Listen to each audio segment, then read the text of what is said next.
Professor Aske Jeukendup from University of Birmingham. Aske, you just came from UK with different weather conditions. You came here and the heat and humidity just hit you like a wall.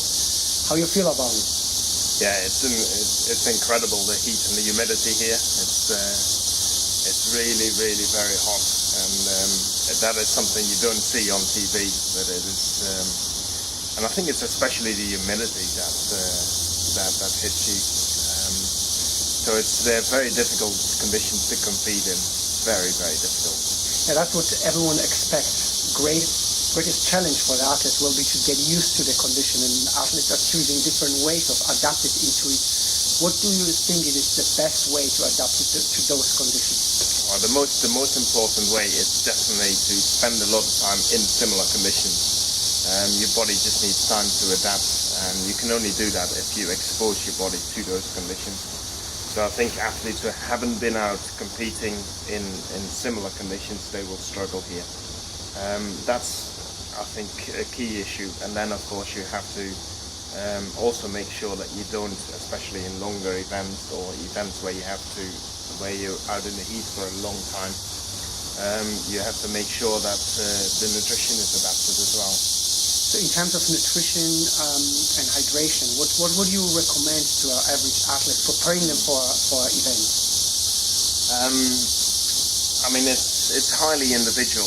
As an athlete, you have to be aware about how much you're actually losing in terms of sweat, and you need to replenish most of that. So what you really try to avoid is very large weight losses that are larger than, I guess, 1 to 1.5 kilos. And you can only really do that if you know how much you're going to sweat in those conditions. So, and then that's carrying all the time, bottle.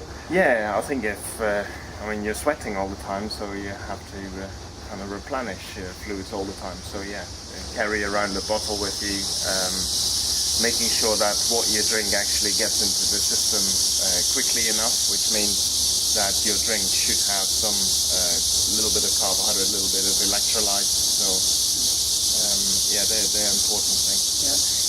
You are very close to cycling sport, and we saw already in the cycling events, in the road race as well, in time trial, that adaptation to the condition could be the deciding value on a scale. So have you heard anything how the teams prepare for this race?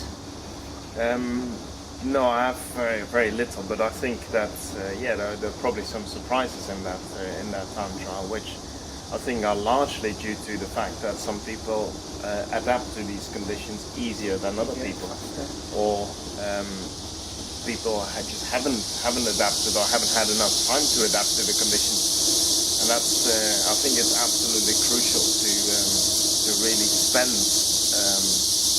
a bit of time in very similar conditions. And of course, a lot of these guys have competed in the Tour de France, where it's also very hot, and on some days it's fairly humid. But I mean, these conditions are pretty extreme and pretty different from conditions that you would experience in the Tour de France. You're working also a lot with Ethiopian runners, and I have heard many things about how the Ethiopians and Kenyans are preparing for the race. And this doesn't seem to me like a perfect solution. They are training at home, and they have like a winter time at the moment. The temperatures and humidity is not very high. What can we expect in terms of athletic events? Some surprises in a long distance running?